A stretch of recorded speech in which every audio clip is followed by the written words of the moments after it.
What's up everyone, I'm Keith and welcome back to the channel. So in this video we're going to do an in-depth review on the Focal Alpha Twin Evo studio monitor. So we're going to talk about the overall design, the build quality, how it sounds, and we're going to compare it to kind of what I was using before, and we're going to give my take on it. So whether you're looking to upgrade your studio monitors or you just need another pair of monitors for your studio, these might be just for you. Let's go.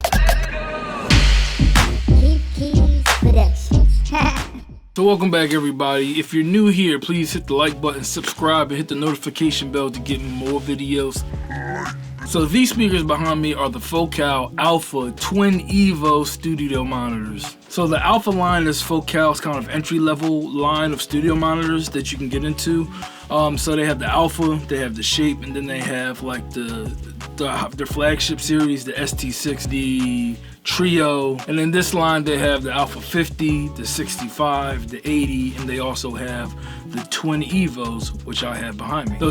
These speakers are a three-way speaker design. They're made out of MDF board. They are 27 pounds, so not too light, not too heavy. We've seen heavier, but they are a nice size for your desk or your studio space if you can fit them. So the speakers have a 1-inch aluminum tweeter with a wave guide that you can see kind of on the front, which is great for the dispersion of the tweeter. You do have two woofers on the speaker.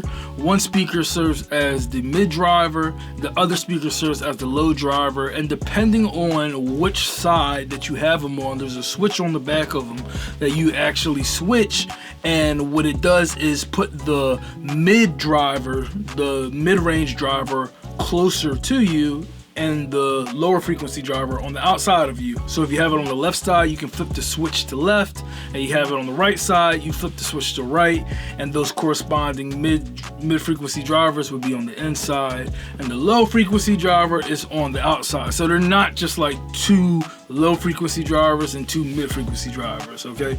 They're a mid and a low, so that's pretty cool. So the woofers are made out of a slate fiber material, which is actually a non-woven carbon fiber material. These speakers have a 130 watt Class D power amplifier in them. The mid-range drivers are 50 watts a piece, and the aluminum tweeters are 30 watts. The frequency response is from 38 Hertz to 22 kilohertz. However, we'll get into that more as we go along and I give you my take on it. But it's from 38 Hertz to 22 kilohertz. Your forms of connections are XLR, TRS, and RCA. On the back, you have a sensitivity switch that allows you to get 6 dB more of gain if you need it. It also has the switch that I mentioned that says left or right. So depending on which side of you that the speaker is sitting on, you actually set that setting to the corresponding side so that the mid drivers and the low frequency drivers can be in the right position. You also have a standby mode switch on the back. So these speakers have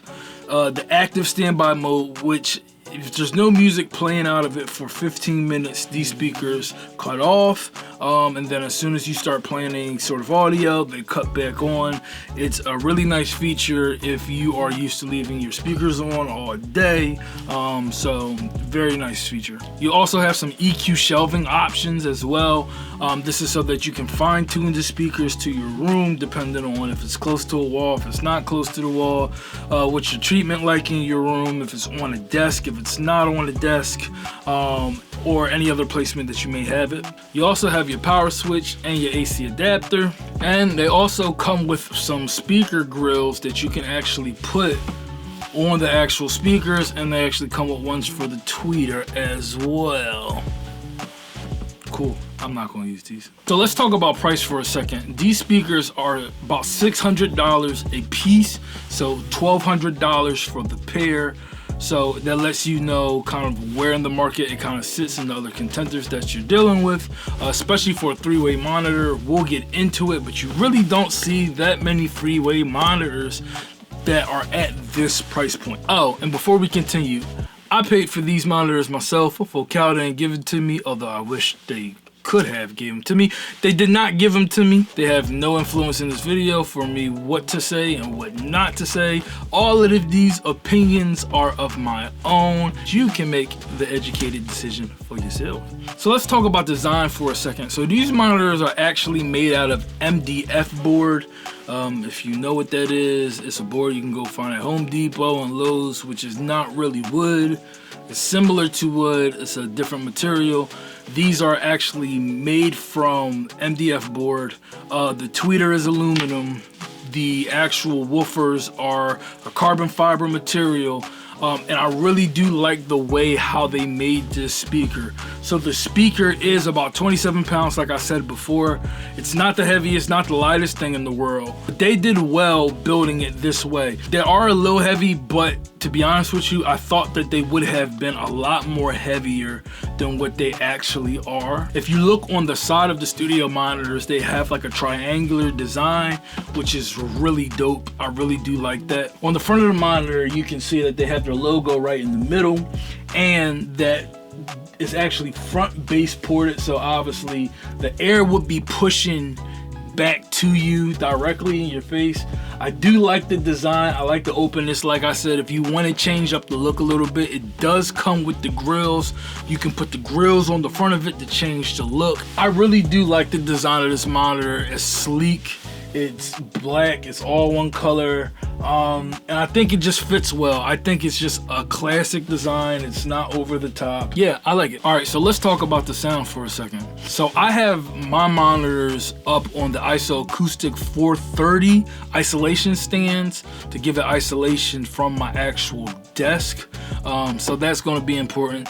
These speakers sound good. They have low end to them, so to get these things really isolated away from the desk, or if you, even better if you have them on stands, that would definitely do you well, so that that frequency isn't vibrating through your desk and hyping up the low end. These speakers have a very nice stereo image to them, okay?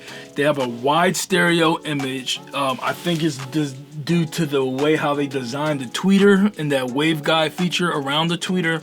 But the stereo image is just enough for me. I like my speakers to kind of be wide, but not too wide, so that it's like you don't get a great perspective and that phantom center is actually off. But these actually give a nice stereo image. I'm actually pleased and kind of shocked with it as well. The response on these monitors are very, very good. And I know almost every single YouTube video on YouTube will say, yeah, these monitors are flat. But I'll say that these monitors really do a great job of giving you the best representation about what's actually happening in your song, in your mix, and you can hear everything clearly. Things that are supposed to be in your face are in your face. Things that are supposed to be in the back are in the back. Things that are supposed to be on the left are to the left. Things that are supposed to be on the right are to the right. It has great stereo imaging. It has great field of depth. These are great speakers to actually listen to music on. All right, so let me be opinionated for a second. So I recently upgraded to these monitors. So I purchased these monitors as the main studio monitors in my studio. The speakers that I had before, I was coming from the A7Xs, so the Atom A7Xs, which I still love, respect, and those speakers are a beast by their own right, you know. However, they are a bit different. So after using the A7Xs for years and then jumping onto these monitors, which I've already mixed the whole album and other projects with already, I kind of feel like the A7Xs may have been a little hyped, maybe in the low mid range, a little bit hype. And then also, you know, of course you have the ability to change the EQs on the back of them, your highs and your lows, but I feel like it did take a while, at least for me in this room, it took a while for me to dial in the high end. I know that ART waveguide tweeter that they have is amazing, and honestly it really is amazing, but I feel like it took a while for me to get from the starting point of a song to the ending of a song, and me feeling comfortable about the decisions I've made based off of what I heard. And the A7Xs are super transient. If you want to check out frequencies and find frequencies that are poking, and they will jump right at you in your face. So they're good with that. So I wanted speakers that had a little bit more emotion, and I do believe that the Alpha Twin Evos have that emotion that I was looking for. The A7Xs are kind of like, hey, this is what it is, this is as transparent as it's going to be, and which is awesome and exactly what you need for mixing.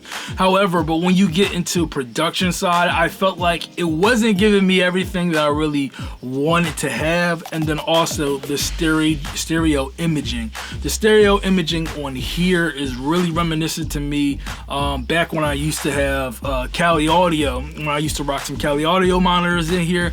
They do exceptionally well with stereo imaging, and after you kind of get adapted to that, you kind of don't want to lose it. So me not having it for a couple years kind of just had me thinking, and I just realized, like, yeah, this is definitely something that I wanted to have. So that kind of was my reasoning and my comparison between the two. So I work on a lot of different genres of songs, but regardless of the genre, a lot of the music I work to has some low end.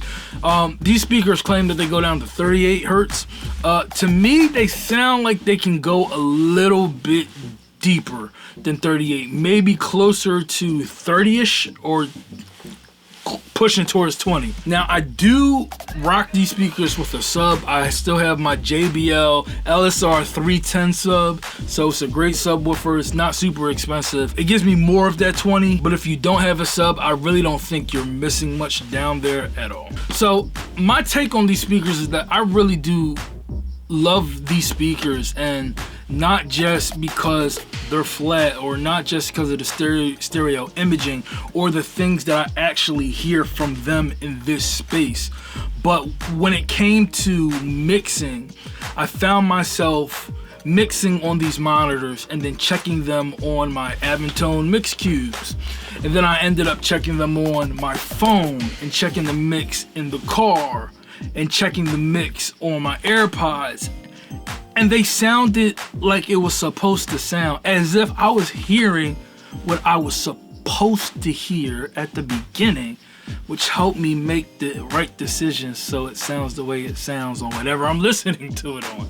And that's the whole objective of mixing. So for music production alone, these monitors, honestly, they give me more than what I need. I mean, it gives me all the emotion that I'm looking for. It gives me the stereo imaging I'm looking for. If you want to play around with delays and reverbs, you can hear the tail end of reverbs. Like, they're super great. They're super awesome. And when it comes down to mixing, they really did help me get from point A to point B, and the thoughts that I actually were thinking actually were communicated and reflective through these monitors. And when I used to mix through the A7Xs, it took me a while to get to that point. I found myself just second guessing a lot of stuff after a minute, and the more and more you change things, it's not quite the same as it was when you originally had it. So these monitors definitely shortened the road for me to get to an end point, and that's what made me really pull the trigger on these monitors and really keep these as my main studio monitors. Every time somebody upgrade monitors, they always say, I hear more and different than I've never heard before. I mean, and that's true, because these are different speakers than you ever heard before in that space that you're working in. But I'm really hearing a lot more, and aside from that, I'm really hearing what I am supposed to hear. So if I stick something way in the back of a mix, on these speakers, you can really hear that way in the back of the mix, but you can still hear it, not loud in your face, but you can hear it, and it's there. Like, so it's like, if you know where you put your phone down at, you know you don't have to look for your phone because you know where you put it. It's that type of security these monitors give me. Yeah, and I love them. So my thinking with these monitors were, I wanted a three-way monitor now, and I definitely didn't want to break the bank, and I didn't want to go super high and, you know, get into the Dyna Audio realm. And I know Adam has some other three-way speakers as well, or Focal's even Shape series. I just didn't want to break the bank, and I definitely didn't want to jump out of that budget. And kind of like the only other monitors surrounding this price-wise would be like the Cali Audio IN8s. They're a little bit underneath these, but Other than that, there's no other three-way monitors that are about $600 a piece that sound this good. If you watch any other reviews and other people speak on these and they compare them to the Trios, so Focal's high-end, you know, flagship line monitors, they say that, you know, they're very reminiscent of them.